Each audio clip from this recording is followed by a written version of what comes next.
ایران کے شہید supreme leader آیت اللہ خامنئی کا سفر آخرت۔ شہید سید علی خامنئی کا جسد خاک کی تہران کے امام بارگاہ امام خمینی منتقل، اہل خانہ، قریبی رفقا، ایرانی اعلیٰ حکام اور حالیہ جنگ کے شہداء کے خاندان شریک۔ پہلی الوداعی تقریب میں رقت آمیز مناظر، ہر آنکھ اشکبار، فضا سوگوار۔ ایران کے شہید سپریم لیڈر کا جنازہ وزیراعظم شہباز شریف آج صبح تہران روانہ ہوں گے۔ شہید خامنئی کی نماز جنازہ میں شریک ہوں گے۔ پاکستانی وفد میں وزیر اطلاعات عطا تارڑ، معاون خصوصی طارق فاطمی، بلاول بھٹو زرداری شامل ہوں گے۔ ترجمان ایرانی وزارت خارجہ اسماعیل بقائی کا کہنا ہے 100 ملکوں کے مہمان شہید رہبر اعلیٰ کی تجہیز اور تکفین میں شرکت کریں گے۔ ایرانی سرکاری میڈیا کا کہنا ہے شہید آیت اللہ خامنئی کی نماز جنازہ کے دن 2 کروڑ سے زائد افراد کی تہران آمد متوقع ہے۔ تہران کے علاوہ قم اور مشہد میں بھی نماز جنازہ کی تقریبات ہوں گی۔ شہید خامنئی کی تدفین 9 جولائی کو مشہد میں ہوگی۔ شہید آیت اللہ خامنئی کے داماد شہید ڈاکٹر مصباح باقری کی نماز جنازہ آج شام 5 بجے ادا کی جائے گی۔ شہید ڈاکٹر مصباح باقری کی نماز جنازہ شہران اسکوائر 2 پر ادا کی جائے گی۔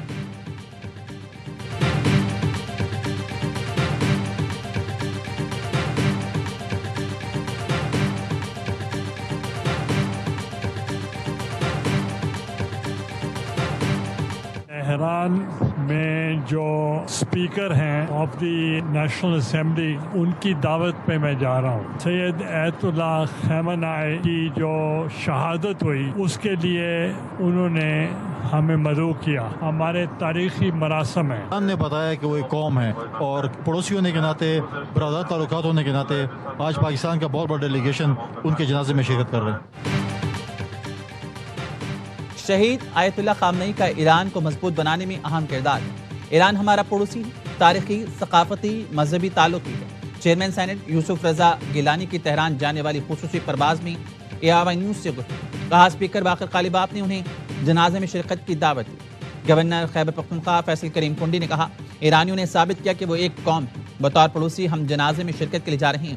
اسلامی تحریک کے سینئر رہنما علامہ شبیر میسمی بولے شہید رہبر نے اپنی جان قربان کر کے اسلام کا پرچم بلند کیا۔ ظلم بڑھ سکتا ہے لیکن ظالم ہمیشہ کے لیے باقی نہیں رہ سکتا۔ اداکار ایوب کھوسا نے کہا ایسا لگتا ہے فاتح قوم کے جشن کا حصہ بننے جا رہے ہیں۔ اب پاکستان اور ایران کے تعلقات بھی نئی سطح پر ہوں گے۔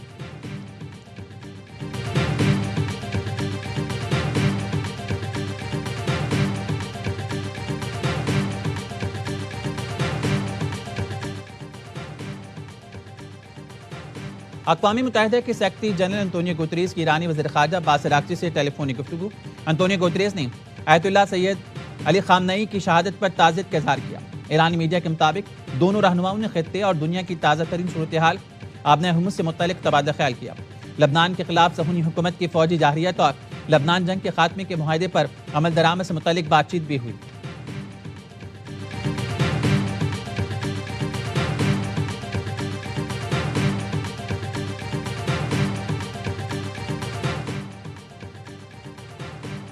نائب وزیر اعظم اسحاق ڈار کا سعودی وزیر خارجہ سے رابطہ، خطے کی صورتحال، دوحہ میں ہونے والے مذاکراتی دور پر گفتگو۔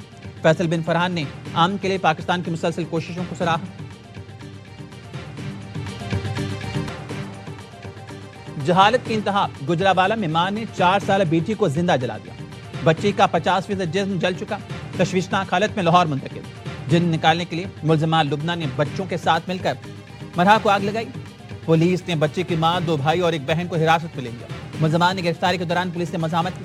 ایس پی سول لائن کی نگرانی میں انکوائری ٹیم بنا دی گئی۔ CPO ڈاکٹر سردار غیاث گل نے کہا ملزمان کو سزا دلانے کے لیے مضبوط چلان تیار کیا جائے گا۔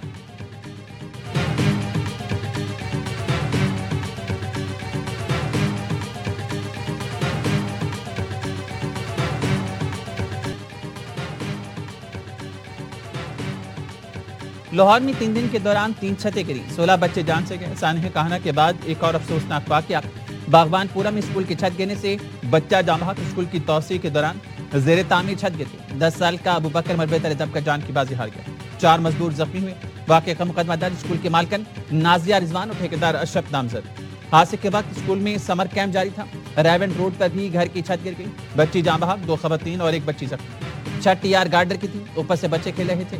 کہانا میں ٹیوشن سینٹر کی چھت گرنے سے 14 بچے لقمہ اجل بنے۔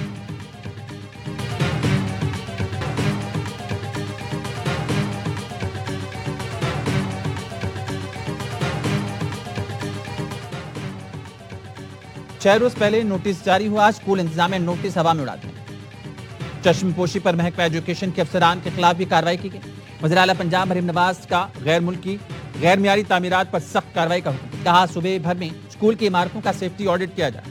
وزیر صحت نے غیر قانونی سمر کیمپ پر سی او لاہور سے رپورٹ طلب کر لی، کہا 1 جولائی سے کہیں سمر کیمپ کی اجازت نہیں۔ سلمان رفیق نے سروسز اسپتال میں زیر علاج زخمی بچوں کی عیادت کی۔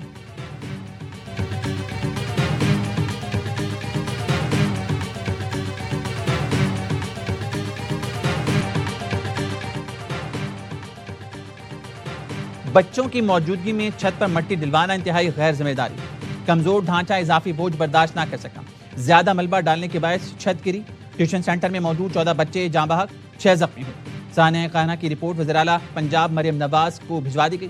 ماہرین کی رائے بھی رپورٹ میں شامل۔ رپورٹ میں بتایا گیا واقعے کے وقت 20 بچے موجود تھے، اموات سر پر زیادہ چوٹیں آنے سے ہوئیں۔ متعلقہ سرکاری ادارے کے کسی اہلکار کی کوئی غفلت نظر نہیں آئی۔ مقدمہ درج کر کے گھر کے مالک سمیت 5 افراد کو حراست میں لیا جا چکا۔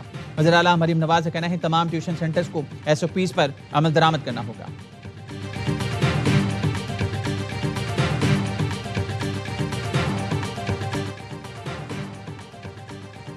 کراچی کے سرکاری اسپتال سے ایڈز کا پھیلاؤ، متاثرہ بچوں کے والدین نے عدالت کا دروازہ کھٹکھٹا دیا۔ کہتے ہیں ہمارے بچوں کا کیا قصور تھا، زندگی شروع ہونے سے پہلے تباہ کر دی گئی۔ علیقہ اسپتال میں ایک سرنج سب مریضوں کو لگائی جاتی تھی، بچوں کا علاج بھی اپنی مدد آپ کے تحت کروا رہی ہیں۔ سندھ ہائی کورٹ آئینی بینچ نے صوبائی حکومت سے 2 ہفتے میں رپورٹ طلب کر لی۔ دوران سماعت درخواست گزار کے وکیل نے بتایا سندھ حکومت سنگین غفلت اور لاپرواہی کے مرتکب ہے۔ کلثوم بائی ولیکا اسپتال میں استعمال شدہ سرنج سے ایڈز کا مرض پھیل رہا ہے۔ 9 بچے جانوں سے ہاتھ دھو چکے، سینکڑوں اس مرض میں مبتلا ہو گئے۔ عدالت نے کچھ نہ کیا تو یہ سینکڑوں بچے بھی مر جائیں گے۔ جسٹس عدنان نے ریمارکس دیے، مرنا سب کو ہے، عدالت طریقہ کار کے مطابق ہی کارروائی کرے گی۔ فریقین کا جواب آنے پر ہی عدالت کسی نتیجے پر پہنچے گی۔ سماعت 20 جولائی تک ملتوی کر دی گئی۔ ولیکا اسپتال HIV سینٹر کی ڈاکٹر مصباح وان نے الزامات مسترد کر کہا HIV کا پھیلاؤ ولیکا اسپتال سے نہیں ہوا، بلکہ ٹیسٹ کرنے پر بچوں میں مرض کی تشخیص ہوئی۔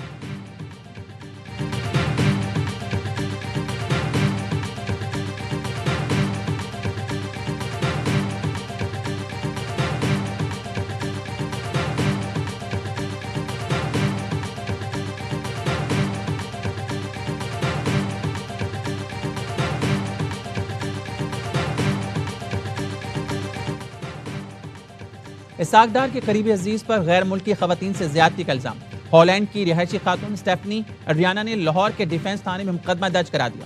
نائب وزیر اعظم کا قریبی رشتہ دار رضا ڈار نامزد اسٹیفنی نے الزام عائد کیا کہ 29 جون کو دوست کے ساتھ پاکستان آئی تو رضا ڈار اور 3 دیگر ملزمان نے اغوا کر لیا۔ اغوا کاروں نے کئی مرتبہ جنسی زیادتی کا نشانہ بنایا۔ ملزم رضا نے بھی خود کو مغوی ہونے کا ڈرامہ کیا، رقم کے لیے دباؤ ڈالتا رہا، تاوان نہ دینے پر تشدد اور قتل کر کے اعضاء فروخت کرنے کی دھمکی دی، جس کے بعد زبردستی ہم سے رقم لی گئی۔ مقدمے میں اغوا برائے تاوان اور زیادتی کی دفعات شامل۔ متن کے مطابق رضا ڈار نے جنسی زیادتی نہیں کی، تاہم رقم کا مطالبہ کرتا رہا۔ پولیس نے غیر ملکی خواتین کا میڈیکل مکمل کرا لیا۔ رضا ڈار سمیت 4 گرفتار ملزمان سے تفتیش کی جا رہی ہے۔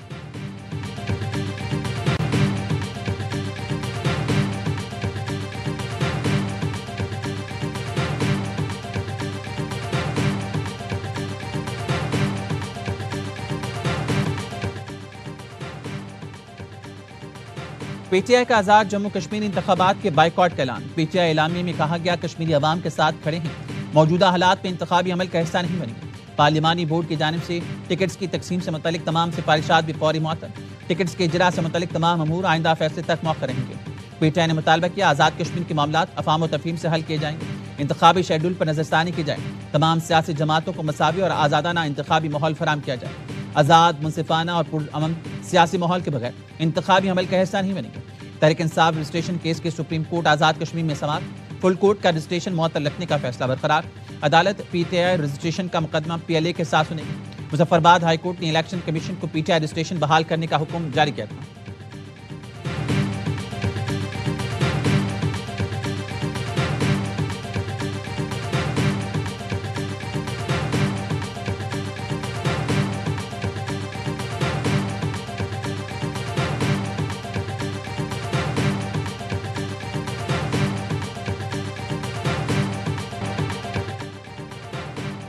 استحکام پاکستان پارٹی کی آزاد کشمیر میں دبنگ انٹری، سابق وزیر اعظم سردار تنویر الیاس سمیت اہم شخصیات IPP میں شامل. آزاد کشمیر کے وزیر زراعت چودھری علی شان سونی، سابق وزیر صحت انصار عبدالی، سابق مشیر سردار افتخار رشید بھی استحکام پاکستان پارٹی کا حصہ بن گئے. IPP صدر عبدالعلیم خان نے سردار تنویر الیاس اور ان کے ساتھیوں کا خیر مقدم کیا. پیپلز پارٹی کا آزاد کشمیر الیکشن کی بھرپور انتخابی مہم چلانے کا فیصلہ. PP آزاد کشمیر کی قیادت کی بلاول بھٹو کو انتخابی مہم کی تیاریوں پر بریفنگ. چیئرمین PP نے کہا آزاد کشمیر کے عوام میرے دل کے قریب ہیں، انتخابی مہم کے سلسلے میں ہر ضلع میں جاؤں گا.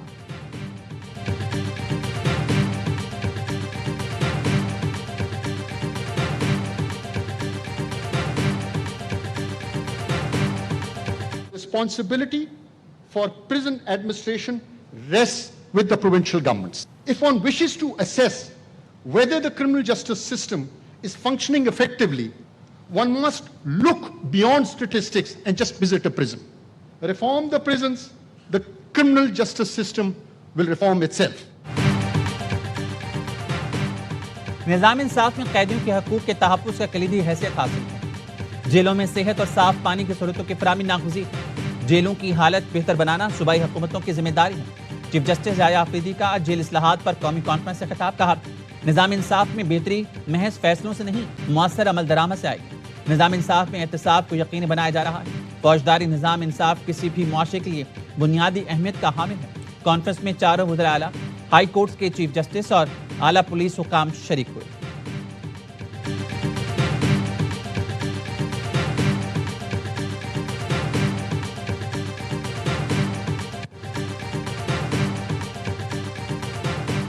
سہیل آفریدی کا بانی PTI کے لیے اڈیالہ میں سہولیات کا مطالبہ. جیل اصلاحات کانفرنس سے خطاب میں کہا جیل میں بانی PTI کی صحت خراب ہوئی ہے. بانی PTI کے علاج کے لیے ذاتی معالجین کو اجازت دی جائے. بانی PTI کی ان کے بیٹوں سے ویڈیو لنک پر بات کرائی جائے. وزیر اعلیٰ پنجاب نے کانفرنس سے خطاب میں کہا جیلوں میں تمام قیدیوں کے لیے ویڈیو لنک کی سہولت فراہم کر دی ہے.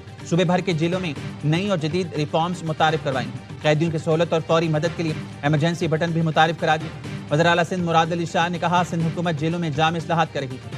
قیدیوں کو تکنیکی تعلیم دی جا رہی ہے. قیدیوں کو معیاری طبی سہولیات، صاف ماحول، بہتر خوراک کی فراہمی ترجیح ہے. وزیر اعلیٰ بلوچستان نے کہا بلوچستان میں جیلوں کی سیکیورٹی پر خصوصی توجہ دی جا رہی ہے. بلوچستان کی جیلوں میں جگہ کی کمی کے باعث نئی جیلیں بنا رہی ہیں.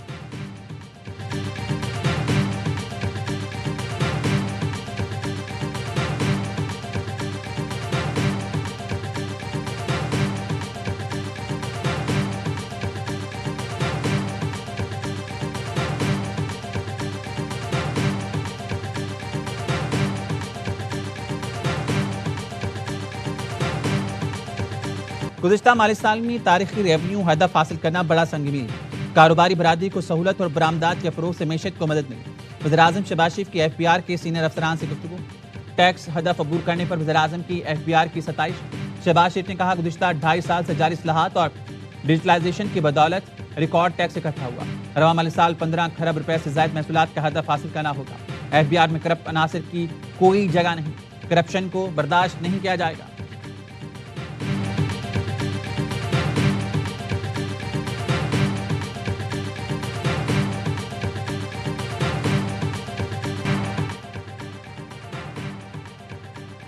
توانائی کے شعبے میں غیر ملکی سرمایہ کاری سے متعلق اہم پیش رفت. چین کا شینڈانگ گروپ بڑے پیمانے پر سرمایہ کاری کے لیے تیار.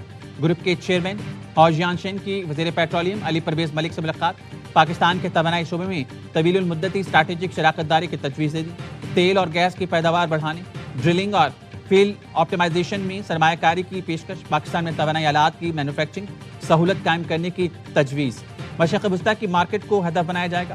وفاقی وزیر نے پیٹرولیم ڈویژن کو چینی کمپنی کی تجاویز پر فوکل پرسن مقرر کر کے فوری پیش رفت کی ہدایت کر دی.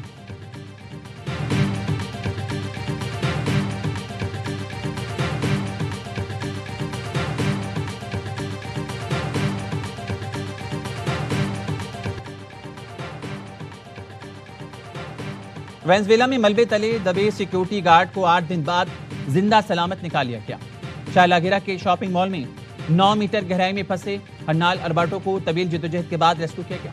قیامت خیز زلزلے سے ہلاکتوں کی تعداد 2300 ہو گئی. 43,000 لاپتہ ہیں. دنیا بھر سے آئی ٹیمیں ریسکیو آپریشن میں مصروف. اقوام متحدہ کا کہنا ہے متاثرین کی تعداد 68 لاکھ تک ہو سکتی ہے. سوات کی جھیل سیف اللہ میں ڈوب کر جاں بحق 6 افراد کی نماز جنازہ لاہور میں ادا کر دی گئی. مرحوم عامر گھمن کے کزن عامر نے ARY نیوز کو بتایا کشتی پتھر سے ٹکرانے کی وجہ سے حادثہ پیش آیا۔ عامر گھمن بیٹے، 3 بیٹیوں اور نواسے کے ساتھ ڈوب گئے تھے۔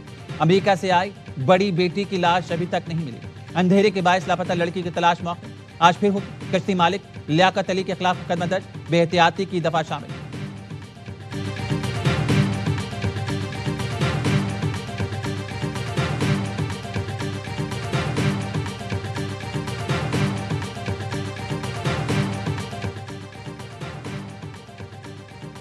واٹس ایپ گروپ میں غیر قانونی مواد شیئر کرنے والا شخص خود ذمہ دار ہوگا۔ گروپ کا ممبر ہونا جرم نہیں، گروپ ایڈمن ہونا بھی فوجداری ذمہ داری نہیں بنتا۔ لاہور ہائی کورٹ نے واٹس ایپ گروپ سے متعلق اہم فیصلہ جاری کر دیا۔ توہین آمیز مواد کے کیس میں ملزم عبد المنان کی ضمانت خارج کر دی۔ کہا مواد اپلوڈ، فارورڈ یا شیئر کرنے والے کے خلاف کارروائی ہوگی۔